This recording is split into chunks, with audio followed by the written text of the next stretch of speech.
पूरे समाज के सनातन धर्म के एक तरह से पूरे प्रधानमंत्री हैं। मेरे हिसाब से सभी को मिलजुल करके उनका साथ देना चाहिए। भगवान ना करे कुछ ऐसी बात हो जाए तो मंदिर फिर से अधूरा रह सकता है।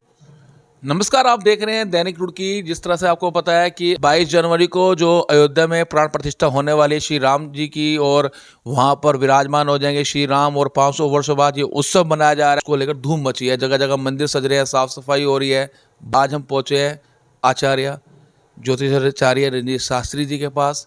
क्या कहना चाहेंगे जिस तरह से 22 जनवरी को जो हमारे 500 वर्षों बाद इतना शुभ दिन ये जो बता रहे आ रहा है, उसको लेकर।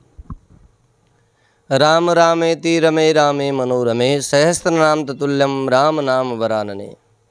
हंसते के राम हैं, रोते के राम हैं, जीते के राम हैं, मरते के राम हैं। राम के बिना सनातन की कल्पना नहीं है। और ये हमारे लिए बहुत ही हर्ष, उल्लास, उत्साह, उमंग का विषय है कि 22 जनवरी को भव्य रामलला जी विराजमान हो रहे हैं। उनके प्रतिष्ठा समारोह है।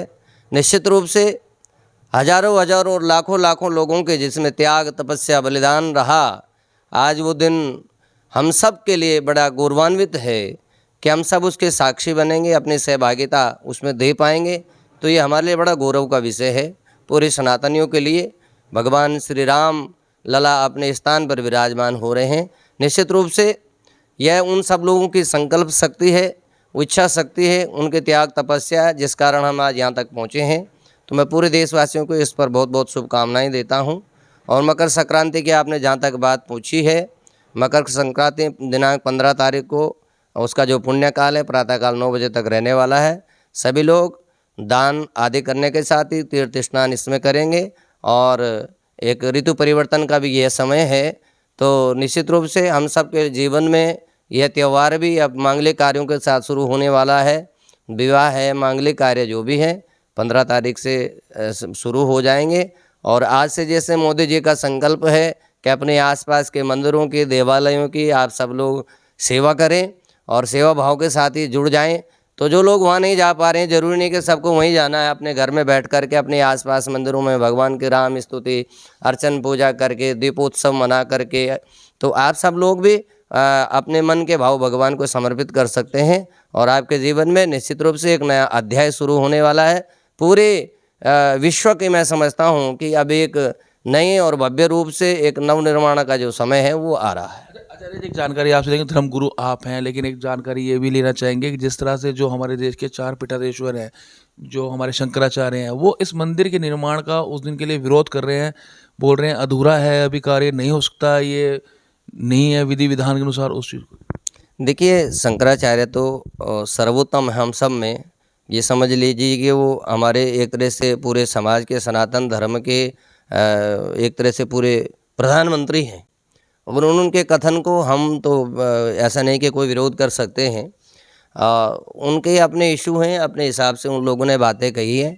और जहाँ तक उन्होंने बात कही है कि मंदिर अभी अधूरा है, देखिए जिस कार्य में इतना समय लगा, इतने लोग प्रतीक्षारत थे, इतना त्याग, बलिदान, तपस्या लगी, और आज यदि हम उसमें विलम्ब करें प्राण प्रतिष्ठा के समारोह में, और कल के दिन भगवान ना करे कुछ ऐसी बात हो जाए, भगवान ना करे कुछ ऐसी बात हो जाए तो मंदिर फिर से अधूरा रह सकता है।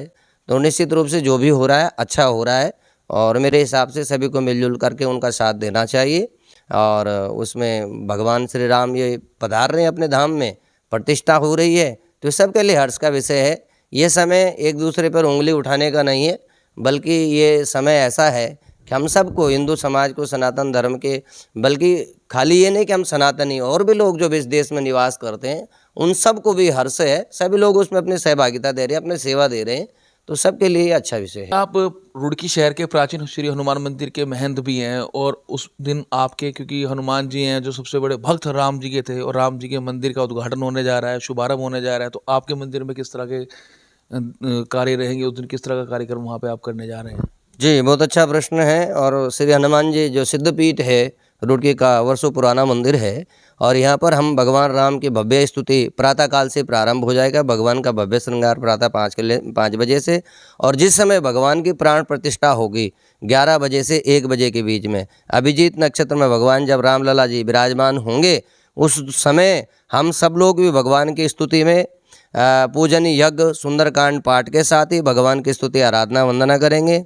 दिन में उसके बाद भंडारे का व्यवस्था रहेगा और शाम को भजन संकीर्तना भजन संध्या के साथ ही रात में आतिशबाजी और 1100 दीपक के साथ पूरे ही रुड़की वासी इसमें अपनी सहभागिता देंगे, अपना सहयोग देंगे और भगवान रामलला जी विराजमान के इस उत्सव में हम सब लोग अपनी भागीदारी देते हुए पुण्य अर्जित करेंगे। पूरे देश में। और आपको बता दें किसी तरह से जो सिद्धपीठ है हनुमान मंदिर के जो महंत हैं उन्होंने बताया प्राचीन हनुमान मंदिर अम्बरतलाव में भी भव्य कार्यक्रम होने जा रहा है जिसमें सभी श्रद्धालु बढ़ चढ़कर भाग ले सकते हैं।